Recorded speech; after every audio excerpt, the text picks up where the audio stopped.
तो आपको बता देते हैं कि किस तरीके से हिजबुल्लाह को तबाह कर दिया गया है इजराइल के द्वारा। अब क्योंकि नया चीफ भी मिल गया था, ऐसे में उसे भी तबाह कर दिया गया है। और बात अगर 1982 की करें तो लेबनान में हिजबुल्लाह का गठन किया गया था। तो देखिए किस तरीके से हिजबुल्लाह की तबाही लगातार इजराइल कर रहा है। एक एक करके कई कमांडर्स को ढेर कर दिया गया है। हिजबुल्लाह का जो चीफ था उसको भी मारा गया, नसरुल्लाह, और अब जो नया चीफ बना था उसको भी ढेर किया गया है। तो देखिए गुसाबी नसरुल्लाह ने मिलकर ये संगठन बनाया था। हिजबुल्लाह के संगठन है वो आपको बता रहे हैं। अब्बास मुसावी हिजबुल्लाह का पहला चीफ बना था। करीब 10 साल तक मुसावी हिजबुल्लाह का चीफ भी रहा था। और इसी के साथ आपको बताएं कि अब्बासी मुसावी हेलीकॉप्टर अटैक में वो मारा गया था, जो सबसे पहला चीफ था। मुसावी के बाद नसरुल्लाह ने कमान संभाली थी और नसरुल्लाह के बाद ये कमान सैफुद्दीन को सौंप दी गई थी। अब 32 साल की उम्र में हिजबुल्लाह का चीफ बना था। बिल्कुल आपको बता दें कि 27 सितंबर 2024 को हसन नसरुल्लाह ढेर हुआ, यानी कि हाल ही में उसको ढेर किया गया इजराइल की तरफ से। चचेरा भाई सफीदीन नया चीफ बनाया गया था उसके बाद, लेकिन जो दावा किया जा रहा है कि नए चीफ को भी यानी कि सफीदीन को भी ढेर कर दिया गया है। यानी कि कसम इजराइल ने खा ली है कि हिजबुल्लाह पूरी तरीके से तबाह और निस्तनाबूद कर दिया जाएगा और उसी ओर अग्रसर है। देखिए नया चीफ जो बनाया गया था उसको भी ढेर किया गया है। 7 दिन बाद ही हाशिम सफीदीन मार गिराया गया। तो 7 दिन बाद ही ये बड़ी सफलता इजराइल के हाथ लग गई है कि अगर कोई और फिर से इस गठन को चलाने की कोशिश करता है, संगठन को चलाने की कोशिश करता है, तो उसे भी मार गिराया गया है। इजरायली मीडिया ने इसे लेकर के बड़ा दावा भी कर दिया है कि सैफुद्दीन मारा गया है। और इसी बीच एक और बड़ी खबर आ रही है, उसके बारे में भी आपको बता देते हैं। और ये बड़ी खबर हिजबुल्लाह के नए चीफ के बारे में ही है, जिसे मारे जाने का दावा इजरायली मीडिया ने कर दिया है। और इजरायली मीडिया की तरफ से सैफुद्दीन की मौत का ये बड़ा दावा शुक्र किया गया है। तो बड़ी खबर आपको बता दें, इजरायली सेना ने एक हाई लेवल मीटिंग को निशाना बनाया। ईरान और हिजबुल्लाह की हाई लेवल मीटिंग पर हमला किया गया है। देखिए इजराइल का टारगेट एकदम फिक्स है, फोकस्ड है। मीटिंग में हाशिम सफीदीन के मारे जाने का ये दावा किया जा रहा है। तो देखिए बड़ी खबर आपको बता रहे हैं, हिजबुल्लाह के नए चीफ के मारे जाने का दावा किया जा रहा है। इजरायली मीडिया ने सफीदीन की मौत का दावा किया है। सफीदीन नया चीफ बनाया गया था। 2 तस्वीरें आपको दिखा रहे हैं। पहली तस्वीर में हसन नसरुल्लाह जिसको ढेर किया जा चुका था 27 सितंबर को, और वहीं दूसरी तस्वीर में सफीदीन दिखा रहे हैं आपको, जिसकी मौत का दावा किया जा रहा है। एक रिपोर्ट इसी से जुड़ी आपको दिखाते हैं।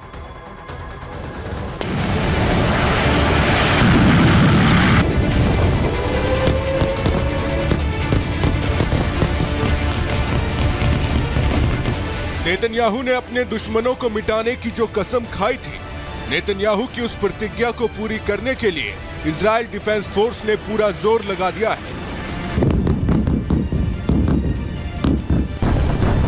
ये जो आप धमाके की भयंकर तस्वीरें देख रहे हैं, ये देर रात की है।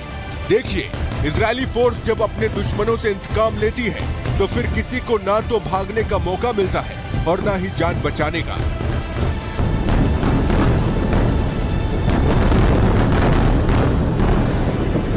देर रात जब इजराइल के लड़ाकू विमान बेरूत में घुसे और मिसाइलें गरजी तो पूरा का पूरा लेबनान दहल उठा।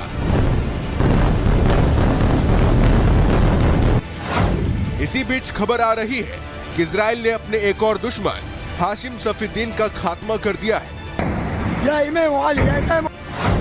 ये हाशिम सफीदीन कोई और नहीं बल्कि नसरुल्लाह का चचेरा भाई बताया जा रहा है। बताया जा रहा है कि नसरुल्लाह की मौत के बाद हाशिम सफीदीन को ही हसन नसरुल्लाह का उत्तराधिकारी बनाया जा सकता था। और तो और नसरुल्लाह की मौत के बाद आतंकी संगठन हिजबुल्लाह के महासचिव के रूप में हाशिम सफीदीन को ही नियुक्त किया जाना था। लेकिन हाशिम सफीदीन इजराइल के लिए कोई खतरा पैदा कर पाता, नसरुल्लाह की मौत का इंतकाम ले पाता। इजराइल ने उसी के घर में घुसकर उसे मिट्टी में मिला दिया। इजराइल ने उसे ऐसी मौत दी कि आतंकी संगठन हिजबुल्लाह के पास सिवाय आंसू बहाने के कुछ नहीं बचा। हाशिम सफीदीन की मौत इजराइल के लिए इसलिए भी जरूरी हो गई थी क्योंकि हाशिम सफीदीन की गिनती नसरुल्लाह और नईम कासिम के बाद हिजबुल्लाह के टॉप 3 नेताओं में होती थी। हाशिम आतंकी संगठन हिजबुल्लाह की जिहाद परिषद का सदस्य भी था और हिजबुल्लाह के राजनीतिक मामलों में बड़ी भूमिका निभाता था। और तो और हाशिम सफीदीन को 2017 में अमेरिका ने आतंकवादी भी घोषित किया था और इसलिए हाशिम सफीदीन का मारा जाना इजराइल के निर्दोष लोगों के लिए एक बहुत बड़ी राहत की बात है। Bureau report, Republic Bharat.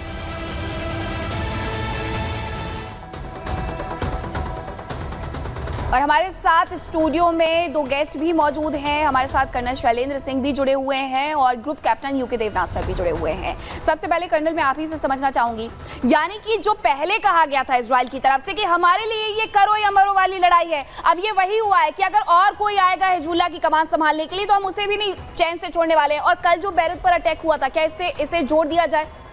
जय हिंद, नमस्कार। देखिए, आपने कहा ना कि इजराइल ने कहा करो या मरो, नहीं, अब मेरे ख्याल इक्वेशन चेंज हो रही है। अब जो है इक्वेशन आ गई है हिजबुल्लाह, हमास, हूती और ईरान के ऊपर कि भगो या मरो। कितना भागोगे, कहां तक भागोगे? अब जिस तरीके से आप सिलसिलेवार देख रहे हैं, ये क्लैरिटी से दिखाता है कि इजराइल ने पेनिट्रेशन जो है हिजबुल्लाह में बहुत अंदर तक कर लिया, even to the extent Iran में कर लिया है। अदरवाइज एक बैठक में हाशिम को इस तरह से मारना, उसकी इंटेलिजेंस लेना, पिन पॉइंटेड एक्यूरेसी के साथ उसी जगह पर स्ट्राइक करना, ये सब कोइंसिडेंस नहीं है, ये प्रॉपर प्लान्ड है। उन्होंने सेकंड और थर्ड रिंग के जितने लीडर्स हैं उनको सर्विलेंस में रखा हुआ है। उन्होंने इनकी जो इंटेलिजेंस है सो कॉल्ड ईरान की, हिजबुल्लाह की, उसको इन्फिल्ट्रेट कर लिया है। तभी आप देख रहे हैं, देखिए इस तरह की सक्सेस जो है ना, ये फिनोमिनल सक्सेस है कि एक लीडर आपने मारा, उसके 4 या 5 दिन बाद एक और लीडर अपॉइंट हुआ और उसको भी आपने साथ ही साथ मार दिया। ये बहुत बड़ी अचीवमेंट है, मैं कहता हूं इजराइल के लिए। अच्छा है बुरा है वो बाद में हम बात कर सकते हैं, लेकिन ज़्यादा बड़ी बात यह है कि इजराइल बड़ी क्लैरिटी से डिक्लेयर कर रहा है कि अब आप देखते जाइए, आप लीडर एक और भाई खड़ा करिए। हाशिम भाई उसका चचेरा भाई था, ममेरा भाई था, ये सारे के सारे टेररिज्म के भाई थे। और टेररिज्म के भाइयों को ख़त्म करना एक तरह से open declaration, open challenge Netanyahu दे चुके हैं कि जो भी हमारे इंटरेस्ट के खिलाफ काम करेगा या काम करता पाया जाएगा, हम उसे एलिमिनेट जरूर करेंगे। उसमें कहीं कोई कंसेशन नहीं होगा और उसके लिए किसी हद तक भी जाना होगा वो जाएंगे, क्योंकि आप देख रहे हैं ये सारे eliminations beyond the enemy line हो रहे हैं। बेरूट में हो रहे हैं, वहाँ ईरान में हो रहा था जब आपने सिनवार को मारा था। सबसे बड़ी बात यह है कि यस, इजराइल ये बात कहने की क्षमता रखता है। बिल्कुल बड़ी बात आप यहाँ पर कह रहे हैं कि इजराइल ये कहने की क्षमता रखता है। सर यूके देवनाथ सर, आपके पास भी आऊंगी, लेकिन उससे पहले ये बड़ी खबर का रुख कर लेते हैं। ईरान समर्थित हूती के लड़ाकों ने रेड सी में ब्रिटेन के शिप को निशाना बनाया है। हूती ने हमले की तस्वीरें भी जारी की हैं। पनामा फ्लैग ये शिप ब्रिटेन का था। यमन के हेदिया एयरपोर्ट सिटी से 70 मील दूर इस शिप को हूती ने निशाना बनाया है। तो देखिए किस तरीके से रेड सी में भी हूती का हमला चल रहा है। यहाँ पर जहाज पर ड्रोन अटैक किया गया है और ये लगातार चल रहा है।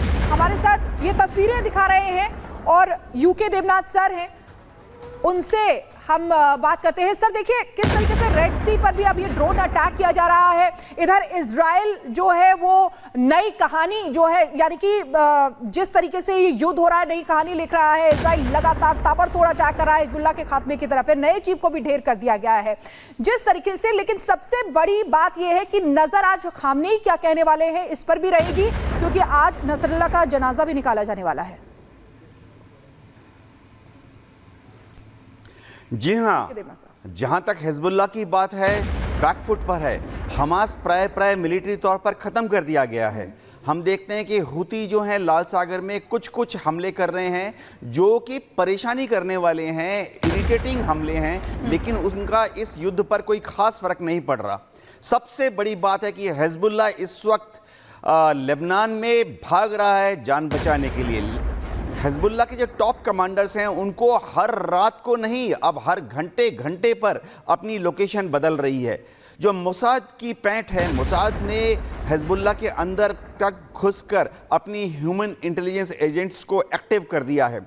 एक और बात है, इजराइल की जो सिग्नल इंटेलिजेंस है वो बहुत शानदार है। इजराइल इलेक्ट्रॉनिक सिग्नल्स के माध्यम से तुरंत पता कर लेता है कि हिजबुल्लाह की जो लीडरशिप है वो कहां पर अपनी कमान बैठक कर रही है।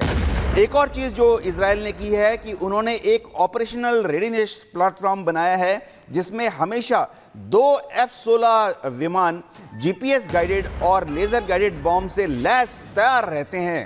जैसे ही उनको सूचना मिलती है कि हिजबुल्लाह का कमांडर फलाने फलाने जगह पर छुपा हुआ है, वो तुरंत 2 मिनट की रेडीनेस पर टेक ऑफ करते हैं और हिजबुल्लाह का जो ठिकाना है, कमांडर का जो घर है या अंडरग्राउंड बंकर है, उसके अंदर महज अगले 6 से 8 मिनट में पहुंच जाते हैं। यानी इसके पहले कि हिजबुल्लाह का कमांडर वहां से भाग सके, उसको जीपीएस गाइडेड, लेजर गाइडेड या इनर्शियल नेविगेटेड बॉम्ब से, बंकर बस्टिंग बॉम्ब से नष्ट कर दिया जाता है।